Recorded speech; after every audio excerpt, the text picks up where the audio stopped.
Hi friends, this is your ANR sir, welcoming you to ANR Academy.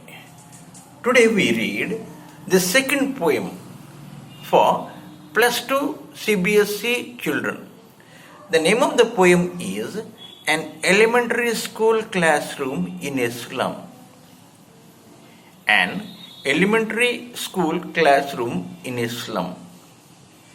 Written by Stephen Spendo. So first of all, let us try to understand about the background of this poem. The poem written by Stephen Spendo describes the social inequalities prevailing in the society. In the poem, he describes the conditions of the students of an elementary school which is situated in a slum area. The poet wants to draw attention of everyone towards these kids so that their life can be improved and they may get trained to become good citizens rather than criminals. So now let us read this poem. Far, far from gusty waves, these children's faces like rootless weeds, the hair torn round their pallor, the tall girl with her weighed down head, the paper-seeming boy with rat's eyes, the stunted unlucky hair of twisted bones, reciting a father's gnawed disease, his lesson from his desk at back of the dim class, one unnoted, sweet and young, his eyes live in a dream of squirrel's game in tree room other than this. So this is your first stanza. Let me repeat. Far, far from gusty waves. That means the school, the area where the school is located, it is far away from such a place where you have a good breeze. Clear? That means the school is in a very, very congested area. No free flow of air is there. These children's faces, that means the children, those who are reading in that school, how are their faces? Like rootless weeds. The hair torn round their pallor. You see, weeds means unwanted plants that grow in a field. What the farmers do, they cut that and they throw it because it is unwanted. So these children also feel the same thing. They feel that they are unwanted. They are not at all wanted by the society. And their faces are very pale. That means there is no any energy in their faces because they do not have proper food. So the tall girl. So among those students, one tall girl is there. How is she? With her weighed down head. That means she kept her head down as if lot of burden is kept on her head. The paper-seeming boy. There is a boy who looks just like a paper, very lean and thin, with rat's eyes. You see, rat's eyes represent two things. Greediness for food and secondly, feeling unsecured. So that boy having greediness in his eyes and feeling unsecured. The stunted unlucky hair of twisted bones. You see, there is a boy whose bones are twisted. He is not a lucky hair, so that to get a good property from his father. He inherits the disease from his father. What is the disease? The disease of twisted bones. Reciting a father's gnawed disease. So, he is not at all reading anything from the book, but only he is caring much about the pains, what the disease that he inherits from his father. He is looking at that. His lesson from his desk. At back of the dim class, one unnoted sweet young boy, you see, there is a young and sweet looking boy sat in the last bench, in a dark last bench. His eyes live in a dream of squirrel's game. You see, that boy has a lot of dreams. Watching the squirrel going in and coming out of its place where it lives in the tree. So, this is the beginning of your first stanza. So, now the second stanza.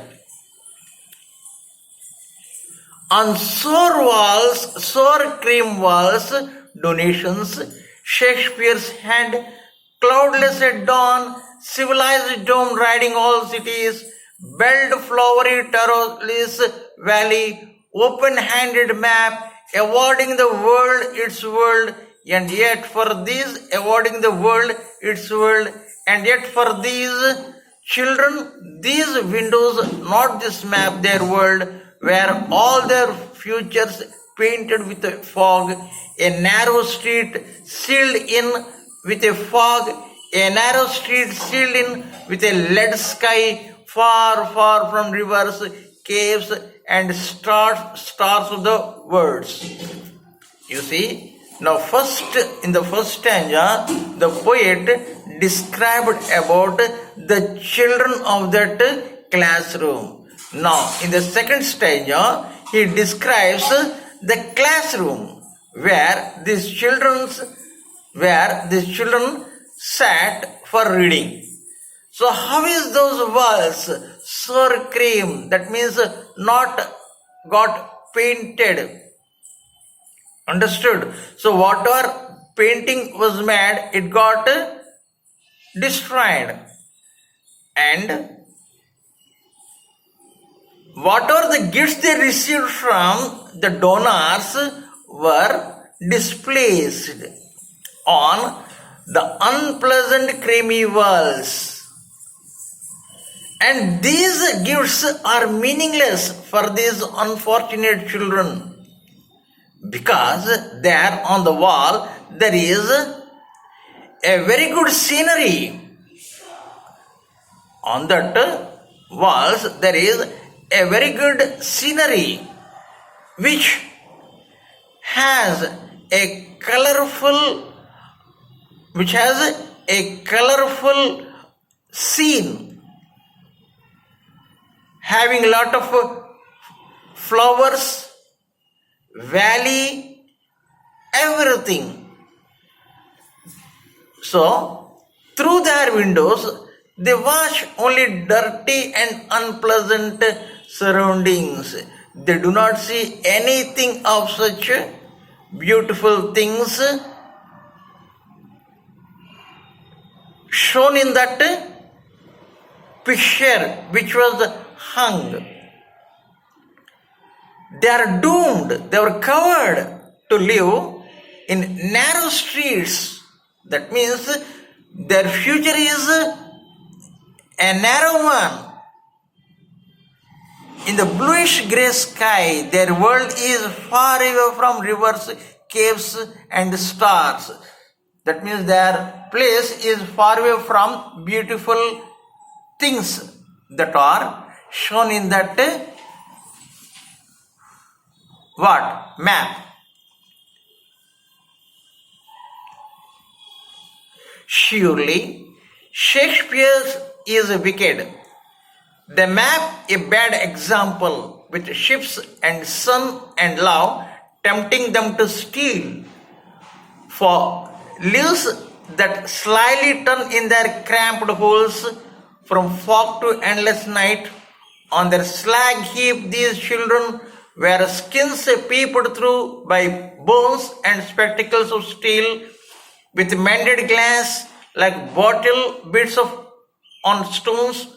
All of their time and space are foggy slum, so blot their maps with slums as big as domes. The poet further says that these children living in the slum area have faced so many hardships that they feel every other person to be their enemy. That is the reason they feel Shakespeare is a wicked man. They don't find the map to be a good thing. Whatever map is displayed on the wall, what they feel that it is not a good thing. They were never liked or loved by anyone. Therefore, they hate almost everyone. Their desire of being loved by others forces them to steal. They live in small houses and they have started adjusting to it. Their future is full of darkness. These kids are so thin that one can easily see their bones through the thin layer of skin. These kids suffer from malnutrition. They wear spectacles which are made of steel. They are cheap and very uncomfortable. Even the lenses in the spectacles are repaired. So now, unless governor, inspector, visitor, this map becomes their window, and these windows that shut upon their lives like catacombs. Break, oh break, open till they break the town, and show the children to green fields, and make their world run azure into books, azure on gold sands, and let their tongue run naked into books. The white and green leaves open, history theirs, whose language is the sun. So, the poet says that the government should take notice of the problems being faced by these kids. He urges them to change the life of these kids and make the world map a reality for them.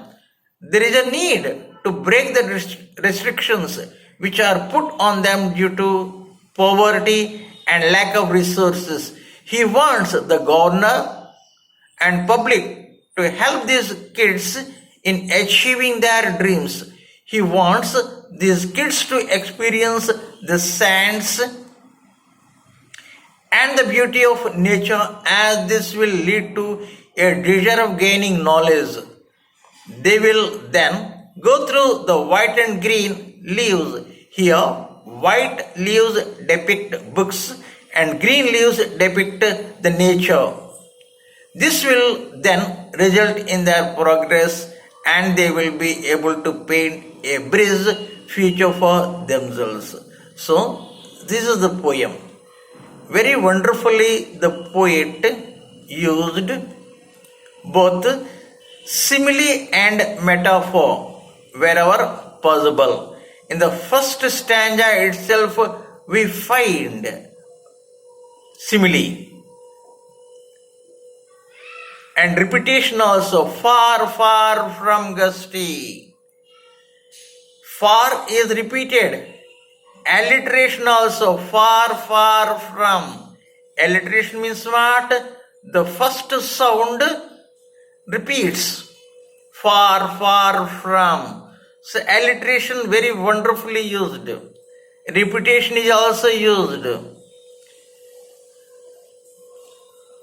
The children's faces like rootless weeds. Simile very wonderfully used. Because he compared the children's faces with rootless weeds, using like paper seeming boy, metaphor, That means here the boy's strength is compared to that of a paper without using like. So it is what? A metaphor. Clear? So very wonderfully the poet used various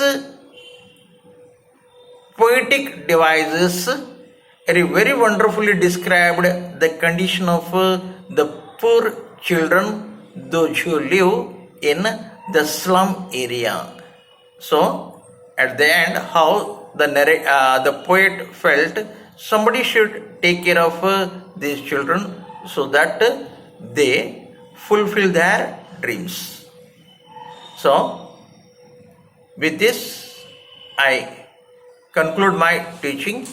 Again tomorrow I come up with a new lesson. Till then, have a nice day, and if you like my teaching, do not forget to subscribe to my channel, and thank you for watching. Have a nice day.